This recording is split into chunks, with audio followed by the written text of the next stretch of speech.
In the near future, an experiment gone wrong causes plants to start growing at high speeds and gain mild intelligence.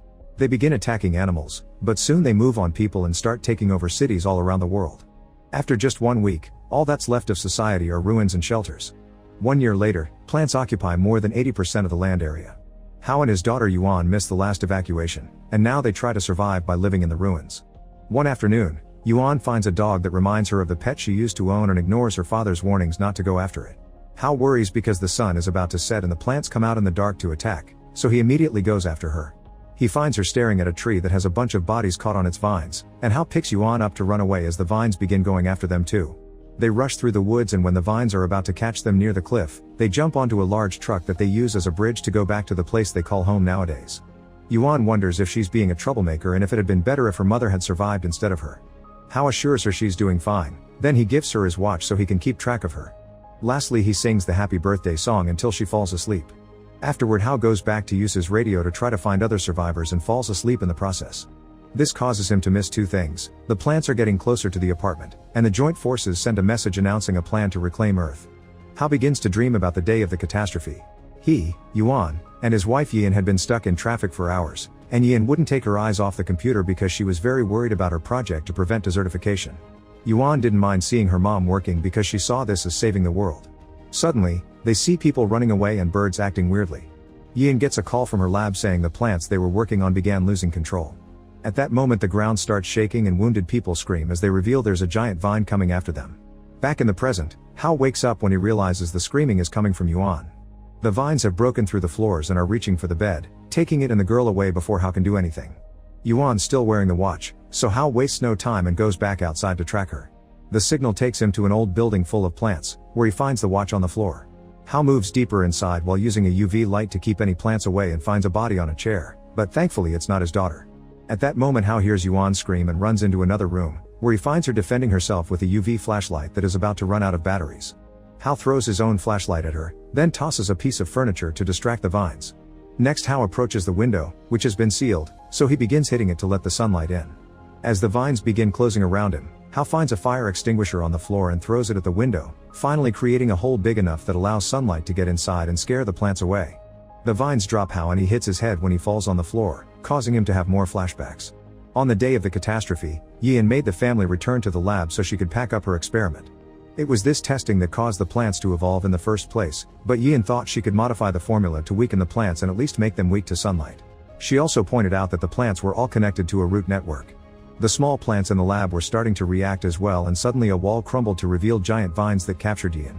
Hao grabbed her hands and tried to pull her back, but more vines appeared through the door and grabbed Yuan, so Yin told Hao to let her go and save their daughter instead. In the present, Hao wakes up to discover the plants are trying to take him. Suddenly a UV grenade falls on the floor and lights up the room, followed closely by Soldier Limo, who immediately cleans up the main vines and rescues Hao. Now the entrance is clear, the rest of her team comes in and joins the fight against the plants. They all have plenty of weapons, including a flamethrower, and while most of the team opens fire, Lei begins activating the UVA radiator. However, a vine takes him away, and 21 has to take over even if he doesn't know how the radiator works. Captain Fang is almost grabbed too, but Yuan saves him by pointing her flashlight at the plant. Hao notices 21 is having trouble and quickly joins him to offer his technical knowledge. The radiator finally activates and emits a strong light that sends all the vines away. Afterward, Hao thanks the team and wonders what's going on. They explain they're an operation team working for the Joint Force, formed by all the surviving soldiers around the world to try to fight off the plants. Fang calls the base to explain their mission was delayed because the reagent they're transporting was broken, so they came to the lab in this building to fix it. Fortunately, they find the necessary pieces and quickly begin working on fixing it. While they wait, Fang shows Yuan a little magic trick, making a picture of her daughter appear from behind Yuan's ear.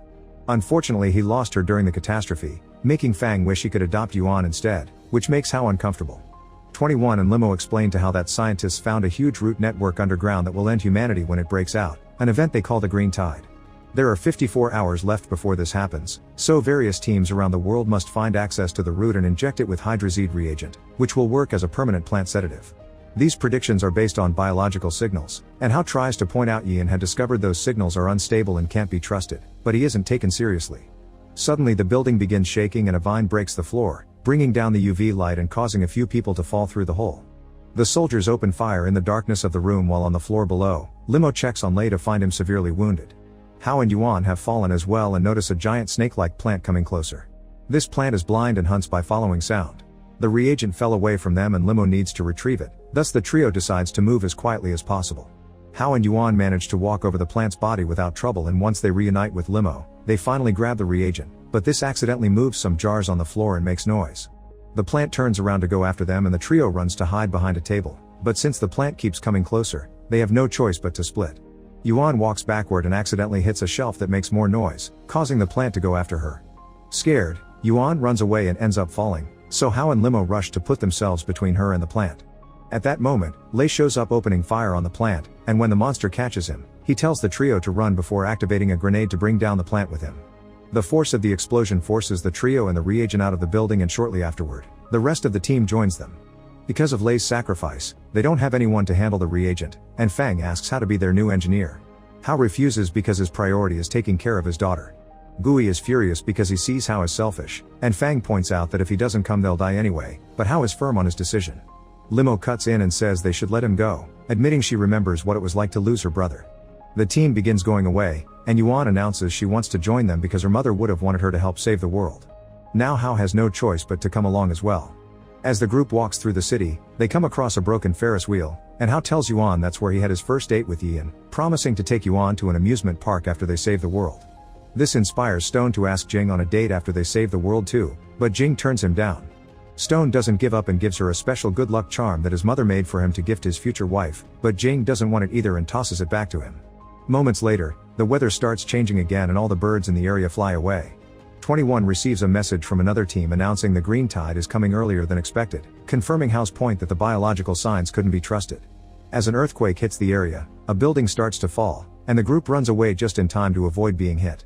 At that moment, the green tide finally appears, although 21 points out this is just the beginning. The group immediately begins running and finds a bus where they can hide, but Stone falls behind when he's hit by a falling car.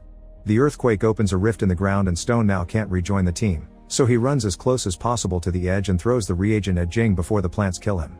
Limo has to come and grab a grieving Jing to drag her to the bus, but a vine stops her by grabbing her uncle. Hao saves her by cutting the vine with a machete, and the group finishes entering the bus right before the earthquake and the vines begin tossing the vehicle all over the place. The team has to be careful to protect the reagent and to grab onto each other until they're all strapped to their seats. The pushing of the vine sends the bus flying off a cliff, but fortunately the vehicle crashes against a building and gets stuck on the window, allowing the group to get off safely. The team takes a moment to cry for Stone, especially when Jing notices he left the charm on the reagent as a final goodbye. Fang notices he hurt his hand during the bus escape, and Yuan thanks him for his protection by giving him a bandage. Then Fang tries to contact the base to warn them about the early tide, only to discover they're cut off. They need a signal booster. Luckily there's a tower across the street. To reach it, they'll have to cross a flimsy bridge that connects both buildings. The group begins walking across the bridge very carefully, which includes having to sneak around a huge hole. 21 slips, but fortunately he manages to hold onto the metal beams and keeps on moving by crawling. Suddenly a building nearby begins crumbling, and while it doesn't hit the team, its fall sends an air blast that pushes Yuan off the bridge. Fang reacts fast and using a grappling hook, he jumps to grab her before she hits the ground. Hao tries to pull them up, but the weight is too much and the bridge won't hold on for much longer, so Fang decides to do his final magic trick. After telling Limo she's in charge now, he connects Yuan to the rope and then lets go to disappear into the abyss. Other buildings around them are starting to collapse as well. The team hurries into the tower and Hao pulls Yuan up to join them, throwing the girl at the soldiers before the bridge finally collapses too. For a moment the team thinks they lost him, but Hao manages to hold on to the edge of the window and Limo immediately pulls him inside. Minutes later, the team finds the main comms room, and Hao fixes the generator to get power running again.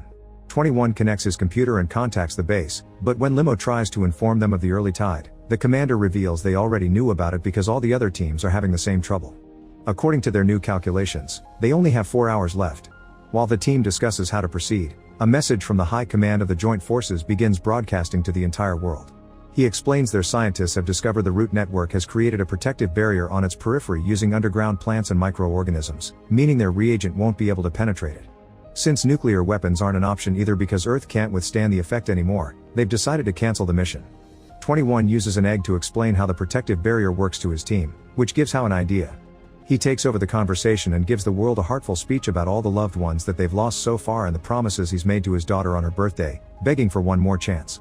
The commander decides to let the teams vote, and immediately all soldiers and bases around the world agree to try to finish the mission even if the chances of winning are extremely low.